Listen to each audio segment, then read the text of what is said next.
ఇక varicose veins నుండి విముక్తి పొందండి. ఎవిస్ వాస్కులర్ సెంటర్ ఇప్పుడు మన కేపీహెచ్పీలో గ్రాండ్ ఓపెనింగ్ ఏప్రిల్ 4వ తేదీన. అమ్మ ఎక్కడ చూసినా మంచిగుండు. మనం చిన్నప్పటి నుంచి పిల్లలకు కూడా అదే చెప్తాం, నలుగురిలో మంచిగుండు, మంచి మాట మాట్లాడు, ఎవరితోనైనా నువ్వు మంచి అనిపించుకో. గుడ్ బాయ్ అనిపించుకోవాలంటేనే నువ్వు మంచిగా ఉండడం, గుడ్ గర్ల్ అంటే మంచిగా ఉండడం. అంటే మంచిగుండు అని ఉండి అని చెప్పి కూడా మనం ఎంత మంచిగున్నా ఒక్కొక్కసారి మనకు దానివల్ల చాలా ప్రాబ్లమ్స్ ఫేస్ చేయాల్సి వస్తుంది. అంటే ఏదైనా అతి అనేది విషంతో సమానం. ప్రేమ కానీ మంచితనం కానీ ఏదైనా విషయమే. కరెక్ట్. సో ఈ అతి మంచితనం అనేది ప్రమాదకరం, చాలా ప్రమాదకరం. అతి అందులోనే అతి అంటేనే ఇక మరి ఎందులో ఏదైనా అతిలో ఏది చేసినా కూడా అది చాలా ఖచ్చితంగా చాలా ప్రమాదం అండి. మీరు ఇదివరకు చెప్పినట్టుగా పిల్లలకు చెప్తారు పెద్దవాళ్ళు, అందరితో మంచిగా ఉండు, మంచిగా అనిపించుకో అని చెప్తాము. కానీ ఇది ఏమంటారంటే ఇది పీపుల్ ప్లెజర్ అనమాట. సో వాళ్ళు ఏం చేస్తారంటే ప్రతి ఒక్కరిని ఇంప్రెస్ చేయడానికి, ప్రతి ఒక్కరు మనల్ని మంచిగా అనిపించుకోవాలి, మంచి అనాలనేసి తల్లిదండ్రులు పిల్లలకు చెప్తారు. అది చాలా తప్పండి. అలా ఎప్పుడు చెప్పకూడదు. సో ఇప్పుడు మీకు ఒక అబ్బాయి ఉన్నాడండి, మీ అబ్బాయికి ఏం చెప్తారు? నాన్న నువ్వు చాలా మంచిదిగో, ఇంటికి చుట్టాలు వస్తున్నారు, నువ్వు చాలా అందరితో చాలా బాగుండాలి, అందరు నిన్ను చూడు, రాధగారు వాళ్ళ అబ్బాయి చాలా మంచివాడు అనిపించుకోవాలి. అసలు ఆడికి మంచివాడు అనిపించుకోవడానికి వాడెంత సాక్రిఫైస్ చేయాలి? అంతే కదా. వాడికి ఇష్టం లేదండి. ఇప్పుడు నేను మంచిగా ఉండాలి అంటే వాడికి ఇష్టం లేని పనులు కూడా చేయాల్సి వస్తుంది కొన్నిసార్లు. ఇప్పుడు సపోజ్ ఉన్నారు, చుట్టాలు వచ్చారండి, వాళ్ళని తీసుకెళ్ళి ఎయిర్పోర్ట్లో డ్రాప్ చేయాలి. సో వాళ్ళ క్యాబ్ బుక్ చేసుకొని పోవచ్చు కదా. మనం ఏం చేస్తాం? నువ్వు వెళ్ళి డ్రాప్ చేసిరా, పదిగో వాళ్ళ అబ్బాయి మమ్మల్ని డ్రాప్ చేశాడు అక్కడ దాకా, వాళ్ళు మంచోళ్ళు అంటారు. మరి వాడికి నిజంగా కంఫర్టబులా? వాడికి ఏదైనా పని ఉందా? ఏదైనా మీటింగ్ ఉందా? ఏదైనా మీటింగ్ అటెండ్ అవ్వాలా? ఆ మీటింగ్ మిస్ చేస్తే వాడికి అక్కడ ఆఫీస్లో ఎన్ని మాటలు వస్తాయి? ఇవన్నీ ఏమి ఆలోచించారు అనమాట. సో ఎప్పుడు వేరే వాళ్ళు మనను మంచిగా అనాలనేసి మనం ఎందుకు అన్కంఫర్టబుల్ ఫీల్ కావాలండి? సో అది అతి మంచితనం, మంచిగా ఉండు కానీ అతి మంచితనం ఉండదు. అతి మంచితనం అనేది చాలా ప్రమాదకరం అండి.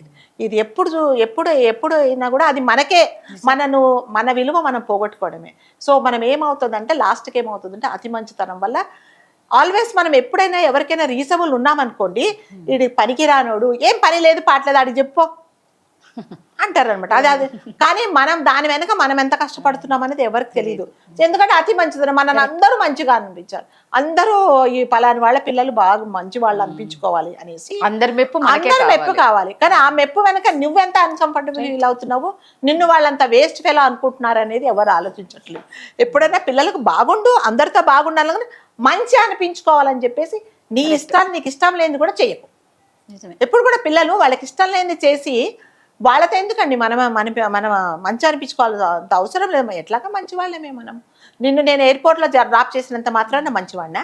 ఇప్పుడు నాకు ఏదో పని ఉంది, నువ్వు క్యాబ్ బుక్ చేస్తా, కారణం నీ క్యాబ్ డబ్బులు కూడా నేనే ఇస్తా, అక్కడ వెళ్ళి దింపుతాం, డ్రైవర్ దింపుతాడు. నా ఆఫీస్ పని మానేసి నా మీటింగ్లు మానేసి నిన్ను రేపు ఆఫీస్కి వెళ్తే ఇంటికి పోమంటాడు. ఆ సర్టిఫికేట్ ఏం చేసుకోవాలి, ఎయిర్పోర్ట్కి వెళ్ళి దింపుతుండు, వస్తుండు, డ్రైవర్ పని చేసుకోపో అని చెప్తాడు. అందుకని అతి అనేది ఎందులో కూడా అది మంచిది కాదు. సో ఇట్లాగే ఒక రోడ్డు మీద ఒక పెద్ద కాలభైరవ సర్పం ఉంటే ఒక ఋషి వెళ్తున్నాడట. అది ఆ సర్పం దాని లక్షణం ఏంటంటే బుస కొడుతుందంట. ఎవరు చూసినా ఇట్లా రెడీగా ఉందన్నమాట కాటేయడం. కానీ కాట ఇట్లా బాగా బుసలు కొడుతుంటే ఆయన చెప్పాడట, ఎందుకు అలా అస్తమానం బుస కొట్టి అందరిని అట్లా భయపెడతావు? మంచిగా ఉండలేవా? కాస్త మంచిగా ఉండు, నీ అంతకు నువ్వు ఉండు, వాళ్ళేం నీ దగ్గరికి రావట్లేదు కదా, ఎందుకు నువ్వు అలా అందరినీ భయపెడతావు అంటే అది అనుకుందట, అవును, ఎందుకు నేను ఊరికి అందరినీ వచ్చేవాళ్ళని పోయేవాళ్ళని ఎందుకు భయపడుతూ ఉండాలి, నేను భయపెట్టకుండా కామ్గా ఉందాం అనుకొని నెక్స్ట్ డే నుంచి షీ స్టాప్డ్ అనమాట. ఏమనకుండా కామ్గా ఉంది. మరి కామ్గా ఉంటే అది మంచితనమా? అతి మంచితనం.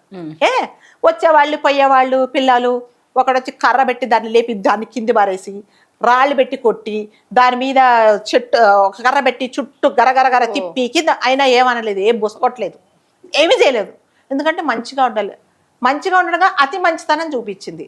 కొన్ని రోజుల తర్వాత ఇంకా అది ఒక ఆట వస్తువు అన్నమాట. పిల్లలకు, చిన్న చిన్న పిల్లలకు రావడం, రాళ్లతో కొట్టడము, దాని ఒళ్ళంతా రక్తంతో అయిపోయి అసలు కదలలేని పరిస్థితికి వచ్చింది. అయినా కూడా అది బుస కొట్టడం మానేసింది. అప్పుడు మళ్ళీ కాస్త కొన్ని రోజులు ఆ ఋషి ఇలా వచ్చాడు, ఏంటి ఇలా అయిపోయావు, నువ్వు ఏంటి ఇట్లా బుస కొట్ట, మీరే చెప్పారు కదా మంచిగా ఉండు. మంచిగా ఉండమన్నా, బుస కొట్టమన్నా కానీ కాటేయొద్దని చెప్పాను, బుస కొట్టొద్దని చెప్పానా? అతి మంచితనం వల్ల నీ ఒళ్ళు హూనం చేసుకున్నావు కదా. సో నీ లక్షణం ఏంటి? బుస కొట్టు, కానీ కాటేయొద్దని చెప్పాను. నువ్వేం చేసావు? బుస కొట్టడం కూడా మానేసావు. దానివల్ల నీకేం నష్టం వచ్చింది? నీ ఒళ్ళు హూనమైంది. సో దీనివల్ల ఏంటంటే అతి మంచితనం మంచిగా ఉండాలి, కానీ అతి మంచితనం అయితే ఎప్పుడు పనికి రాదండి. అతి మంచితనం వల్ల మనం కూడా మన లైఫ్లో మనం కూడా కొన్ని పోగొట్టుకొని ఎదురు వాళ్ళ దగ్గర మన విలువను పోగొట్టుకుంటాం అన్నమాట. సో ఎప్పుడైనా సరే ఇప్పుడు మీరు ఎవరో అడిగారండి మిమ్మల్ని, మేడం నాకు చాలా అవసరం ఉంది, ఒక 2000 ఇవ్వండి అంటారు. 2000 ఇస్తారా మీరు అతి మంచితనం కదా. 2000 మళ్ళీ ఏమన్నా అవసరం పడుతుందో ఇంకో 2000 తీసుకో అంటారు. మరి 2కు 4 ఇచ్చింది కదా, 4 ఇచ్చారు కదా, మరి వాళ్ళు ఏం చేయాలి? చెప్పిన టైంకి తీసుకురావాలి కదా. ఈ మేడం దగ్గర డబ్బులు ఎక్కువ, నేను 2 అడిగితే 4 ఇచ్చింది కదా, ఇస్తే పర్లేదు, ఇవ్వకుంటే పర్వాలేదు. నష్టపోయింది ఎవరు? 4000 ఇచ్చిన రాధగారు నష్టపోయారు. అందుకని మనం మంచితనమే ఉండాలి కదా. అతి మంచితనం పోయి మన విలువ పోగొట్టుకొని మనం బాధపడకూడదు. వాళ్ళకు మంచి చేసి మనం అనేది అసలు బాధపడకూడదు అండి. పిల్లలకు కూడా ఎప్పుడు బాగుండు, అందరితో బాగుండని చెప్పాలి. అతి మంచితనంగా ఉండి నీ లైఫ్ బాగుంటుంది, నీకు ఇష్టం లేని పనులు చేసి నువ్వెందుకు ఇది బాధపడతావు? అందుకని మంచితనము మాత్రమే ఉండాలి. అతి మంచితనం అనేది అస్సలు పనికిరాదు. అతి మంచితనం వల్ల చాలా మంది చాలా నష్టపోతారు. ఇప్పుడు ఆ కాలభైరవ సర్పం చెప్పాను కదా, అది అంతే. లాస్ట్కి ఏమైంది? చచ్చి కూర్చుంది, అందరితో దెబ్బలు తిని. నిజమే. అందుకే చేతగానితనము, ఈ మంచితనం చేతగానితనం కిందికి చేతకాంతనం కూడా అది చెప్పే కదా. ఒక స్టూపిడ్ లాగా ఇది ఒక యూజ్లెస్ ఫెలో, ఎప్పుడు రీజనబుల్ ఉంటారు, వాడికి చెప్పిపో, ఆడ ఖాళీగా కూర్చున్నాడు పో అని అంటారు అనమాట. అందుకని అతి మంచిగా ఉండండి. అతి మంచితనం ఎవరి మీద ఎవరికి పనికిరాదు. కరెక్ట్ అండి. ఈ అతి అనే పదమే దేనికి మంచిది కాదు. జీవితంలో ఏదైనా అతి మంచిది కాదు. ఇప్పుడు మనం చేసే వంటల్లో కూడా అన్ని ఉప్పు కానీ కారం కానీ పసుపు అన్ని అతి వేసుకుంటే కూడా ఉండదు, తీసుకెళ్లి డస్ట్బిన్ లో అంతే. సో మనది కూడా అంతే. అతి అనేది మనం లాస్ట్ కి అక్కడ చెత్తకుప్పలో వేయాల్సి అంతే. థ్యాంక్ యూ అండి. సుమన్ టీవీలో మీ పర్సనల్ అండ్ బిజినెస్ ప్రమోషన్స్ కోసం కింది నెంబర్కి కాంటాక్ట్ చేయండి.